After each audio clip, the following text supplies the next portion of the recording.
Alerte de dernière heure. Une frappe de missile vise la base du prince sultan en territoire saoudien. Pourquoi cette cible en Arabie saoudite? Selon le ministère de la Défense du Alerte de dernière heure. Alerte de dernière heure. Une frappe de missile vise la base du prince sultan en territoire saoudien. Pourquoi cette cible en Arabie saoudite? Selon le ministère de la Défense du Royaume, 3 projectiles balistiques dirigés vers la base aérienne du prince sultan, située à Al-Kharj, non loin de Riyad, ont été détectés puis neutralisés avant d'atteindre leur objectif. Les dispositifs de défense du pays auraient ainsi démontré une capacité d'intervention jugée particulièrement efficace face aux menaces qui se multiplient dans la région.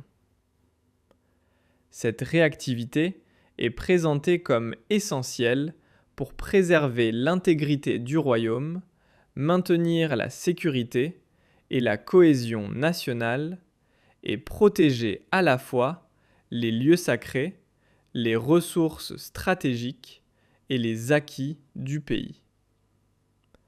La séquence médiatique s'ouvre sur une révélation venue des États-Unis. Le Wall Street Journal rapporte que le Pentagone alerte de dernière heure. Une frappe de missile vise la base du prince sultan en territoire saoudien. Pourquoi cette cible en Arabie saoudite? Selon le ministère de la Défense du Alerte de dernière heure. Une frappe de missile vise la base du prince sultan en territoire saoudien. Pourquoi cette cible en Arabie saoudite? Selon le ministère de la Défense du Royaume, 3 projectiles balistiques dirigés vers la base aérienne du prince sultan, située à Al-Kharj, non loin de Riyad, ont été détectés puis neutralisés avant d'atteindre leur objectif. Les dispositifs de défense du pays auraient ainsi démontré une capacité d'intervention jugée particulièrement efficace face aux menaces qui se multiplient dans la région. Cette réactivité est présentée comme essentielle pour préserver l'intégrité du royaume, maintenir la sécurité et la cohésion nationale et protéger à la fois les lieux sacrés, les ressources stratégiques et les acquis du pays. La séquence médiatique s'ouvre sur une révélation venue des États-Unis. Le Wall Street Journal rapporte que le Pentagone s'active en coulisses pour reconstituer rapidement ses réserves d'armement. Alerte de dernière heure. Une frappe de missile vise la base du prince sultan en territoire saoudien. Pourquoi cette cible en Arabie saoudite? Selon le ministère de la Défense du Royaume, 3 projectiles balistiques dirigés vers la base aérienne du prince sultan, située à Al-Kharj, non loin de Riyad, ont été détectés puis neutralisés avant d'atteindre leur objectif. Les dispositifs de défense du pays auraient ainsi démontré une capacité d'intervention jugée particulièrement efficace face aux menaces qui se multiplient dans la région. Cette réactivité est présentée comme essentielle pour préserver l'intégrité du royaume, maintenir la sécurité et la cohésion nationale et protéger à la fois les lieux sacrés, les ressources stratégiques et les acquis du pays. La séquence médiatique s'ouvre sur une révélation venue des États-Unis. Le Wall Street Journal rapporte que le Pentagone s'active en coulisses. Alerte de dernière heure. Une frappe de missile vise la base du prince sultan en territoire saoudien. Pourquoi cette cible en Arabie saoudite? Selon le ministère de la Défense du Royaume, 3 projectiles balistiques dirigés vers la base aérienne du prince sultan, située à Al-Kharj, non loin de Riyad, ont été détectés puis neutralisés avant d'atteindre leur objectif. Les dispositifs de défense du pays auraient ainsi démontré une capacité d'intervention jugée particulièrement efficace face aux menaces qui se multiplient dans la région. Cette réactivité est présentée comme essentielle pour préserver l'intégrité du royaume, maintenir la sécurité et la cohésion nationale et protéger à la fois les lieux sacrés, les ressources stratégiques et les acquis du pays. La séquence médiatique s'ouvre sur une révélation venue des États-Unis. Le Wall Street Journal rapporte que le Pentagone s'active en coulisses pour reconstituer rapidement ses réserves d'armement. À Washington, les responsables poussent désormais l'industrie militaire à accélérer la cadence afin de produire davantage de systèmes Patriot, de missiles Tomahawk et d'intercepteurs THAAD.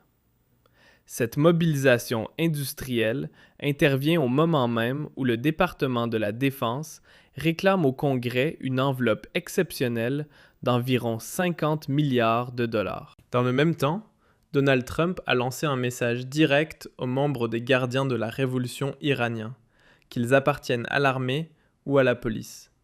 Déposer les armes pourrait, selon lui, ouvrir la porte à une immunité. Du côté du Pentagone, le secrétaire à la Défense, Pat Exet, adopte un ton sans ambiguïté. Selon lui, Téhéran se tromperait lourdement s'il imaginait que Washington manquerait de souffle pour poursuivre le conflit. Il affirme d'ailleurs que les frappes balistiques iraniennes auraient chuté d'environ 90%, tandis que les infrastructures de production de drones et de missiles auraient subi des destructions inédites. Dans ce climat de tension, le général de brigade Turki al-Maliki, porte-parole du ministère saoudien de la Défense, a confirmé que l'aviation du royaume avait neutralisé 3 missiles balistiques visant la base aérienne du prince sultan, insistant sur l'état de préparation totale des forces pour garantir la sécurité nationale. Parallèlement, Exet a rejeté catégoriquement les affirmations iraniennes selon lesquelles un avion de chasse américain aurait été abattu, accusant Téhéran de mener une campagne de désinformation alimentée par des coupures d'Internet destinées à persuader la population de victoires imaginaires. À Washington, Nadia Bilbissi, responsable du bureau d'Al Arabiya, souligne de son côté que le réapprovisionnement des arsenaux américains pourrait être accéléré grâce aux pouvoirs liés à l'état d'urgence national, afin de soutenir des opérations militaires susceptibles de se prolonger plusieurs semaines.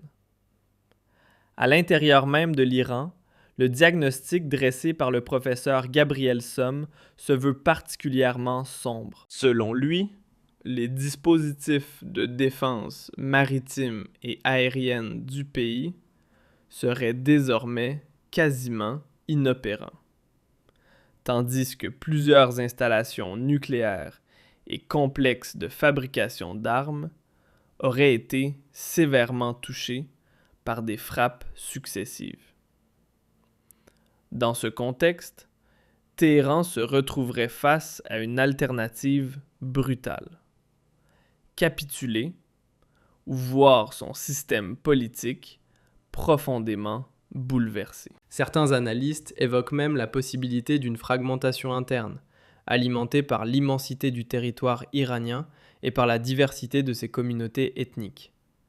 Pendant que ces incertitudes grandissent, les contours d'un nouvel équilibre régional semblent apparaître, dominés par l'influence américaine, alors que les rôles de la Chine et de la Russie paraissent s'estomper. Une telle transformation pourrait également provoquer des secousses majeures sur les marchés énergétiques mondiaux. La tension n'est plus confinée à un seul front. Dans l'ensemble du Golfe, l'escalade s'étend désormais à d'autres États. Le Koweït a indiqué que ses systèmes de défense aérienne avaient intercepté un missile ayant pénétré son espace aérien, les débris provoquant seulement des dégâts matériels limités. Par ailleurs, les autorités militaires ont confirmé que 67 soldats avaient été blessés depuis le début des attaques visant Bahreïn. À Manama, les sirènes d'alerte ont retenti, rappelant l'atmosphère de crise qui s'installe. Le ministère de l'Intérieur bahreïni a signalé que 2 hôtels ainsi qu'un immeuble résidentiel avaient subi des dommages après des frappes iraniennes visant une installation pétrolière appartenant à la société Bapco. Au Liban, la situation s'intensifie également. L'armée israélienne a multiplié les bombardements dans la périphérie sud de Beyrouth, notamment dans les quartiers de Haret Reik, Bourj el-Barajneh et Goberi, après avoir ordonné l'évacuation massive des habitants. Selon Rimi Derbas, correspondant d'Al Arabiya, cette zone, autrefois densément peuplée, ressemble désormais à une ville fantôme, conséquence d'un départ massif des civils. Dans le même temps, des affrontements à la frontière et des incursions terrestres israéliennes se déroulent dans plusieurs villages situés le long de la ligne de front. Les informations évoquent également un malaise croissant parmi les partisans du Hezbollah, tandis que les autorités libanaises expriment leur irritation face à l'escalade persistante. Les frappes israéliennes continuent en parallèle de viser les infrastructures de lancement de missiles, reliant ainsi directement le front libanais à la confrontation ouverte avec l'Iran. Pour clore cette lecture approfondie de la tempête géopolitique qui agite aujourd'hui le Moyen-Orient, une évidence s'impose. Un moment charnière de l'histoire est en train de se jouer, capable de remodeler à la fois les doctrines militaires et l'équilibre global des puissances. L'épisode des missiles interceptés près de la base du prince Sultan par les forces saoudiennes dépasse largement la simple performance technique du système Patriot. Il incarne surtout la capacité de résistance stratégique d'un État clé face à des tentatives répétées de déstabilisation régionale. Cet épisode révèle également une réalité nouvelle. La sécurité du Golfe dépend désormais d'une vigilance technologique permanente et d'une coordination étroite entre partenaires militaires. Dans le même temps, la décision du Pentagone d'engager une mobilisation industrielle massive pour reconstituer ses arsenaux illustre l'ampleur du défi logistique posé par un conflit de haute intensité dont les frontières semblent s'effacer. La demande américaine d'un financement extraordinaire de 50 milliards de dollars traduit clairement l'ambition de préserver une suprématie militaire capable de répondre aussi bien aux menaces irrégulières qu'aux affrontements directs entre États. Quant au discours de Donald Trump, oscillant entre promesses d'immunité et pression maximale exercée sur les gardiens de la Révolution, il reflète une stratégie hybride visant à accélérer l'affaiblissement interne d'un régime iranien déjà fragilisé par la paralysie presque totale de ses capacités aériennes et navales. Les analyses des spécialistes militaires sont particulièrement sévères. Avec près de 90% de ses capacités balistiques offensives neutralisées, Téhéran se retrouve confronté à un vide stratégique que la propagande ou le contrôle de l'information peinent à masquer. Pourtant, au-delà de la dimension militaire, une question plus profonde surgit. L'avenir même de l'Iran en tant qu'État unifié. Avec près de 90 millions d'habitants et une mosaïque complexe de communautés, kurdes, baloutches, arabes notamment, la perspective d'une fragmentation interne ou d'un conflit civil généralisé inquiète de nombreux observateurs. Et c'est précisément là que réside la grande inconnue pour les stratèges de Washington et de Tel Aviv, l'après-conflit. Car si la supériorité tactique semble acquise sur le terrain, transformer cet avantage militaire en ordre politique stable représente un défi gigantesque. Au Liban, les images de quartiers dévastés dans la banlieue sud de Beyrouth et l'exode de milliers de civils rappellent brutalement le prix humain de ces affrontements de puissance. Pris entre ces engagements stratégiques et la colère d'une population qui refuse d'être sacrifiée, le Hezbollah se retrouve dans une position particulièrement délicate. Les frappes israéliennes qui détruisent méthodiquement ses infrastructures, combinées au mécontentement grandissant de sa propre base sociale, laissent penser que la logique de guerre par procuration atteint aujourd'hui ses limites. Enfin, Le fait que des États comme le Koweït ou Bahreïn apparaissent dans la trajectoire des missiles révèle une autre réalité inquiétante. L'ensemble de la péninsule arabique demeure exposé à une escalade capable de franchir sans difficulté toutes les frontières nationales. Les dégâts observés sur les installations civiles, que ce soit à Manama ou sur le territoire koweïtien, ressemblent moins à des incidents isolés qu'aux premiers éclats d'un incendie géopolitique capable de bouleverser les circuits énergétiques mondiaux si une solution diplomatique ferme n'est pas imposée rapidement. Dans cette atmosphère de crise, l'Europe donne l'impression d'être reléguée au second plan, simple témoin anxieux d'une stratégie américaine qu'elle ne dirige plus réellement. Sur le continent, l'inquiétude porte surtout sur les répercussions possibles. Vagues migratoires, turbulences économiques et l'hypothèse d'un effondrement du Levant ou même de l'Iran. Autrement dit, ce qui se déroule aujourd'hui dépasse largement de simples échanges de frappes militaires. Il s'agit peut-être du crépuscule d'une ère et de l'aube d'un système international inédit, où la technologie militaire, les offensives numériques et la solidité économique détermineront, en dernière instance, la survie des États. La véritable interrogation n'est plus de savoir si le pouvoir de Téhéran finira par vaciller, mais plutôt de deviner à quoi ressemblera la carte politique qui surgira après cette confrontation généralisée. Reste aussi une autre incertitude. La communauté internationale saura-t-elle bâtir un dispositif de sécurité qui ne repose pas uniquement sur la menace permanente d'une destruction mutuelle? Pour l'instant, la perspective d'une paix durable paraît encore lointaine. Le chemin qui y mène semble semé de carcasses de missiles et de promesses non tenues, tandis que la planète entière observe, presque en apnée, les ultimes convulsions d'un ordre régional qui disparaît lentement sous le regard de l'histoire. Si l'on observe froidement les conséquences des événements survenus à Fujairah, une conclusion s'impose avec une clarté presque brutale. La région du Golfe vient d'entrer dans une phase de confrontation asymétrique où les anciennes promesses de sécurité collective, longtemps garanties par la protection américaine, semblent soudainement dépassées.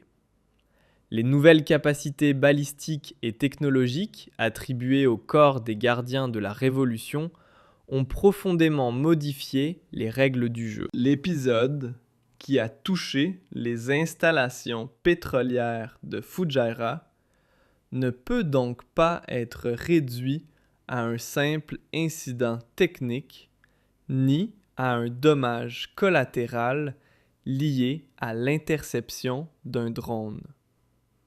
Il marque plutôt un moment charnière, révélant un basculement stratégique susceptible de redéfinir les rapports de puissance entre les acteurs régionaux et leurs partenaires internationaux. Ce qui frappe également, c'est la fragilité apparente des infrastructures des Émirats arabes unis. Malgré des investissements colossaux consacrés aux systèmes de défense aérienne les plus avancés, ces installations restent exposées. Cette réalité met en lumière une limite structurelle pour les petits États du Golfe. Leur sécurité devient difficile à garantir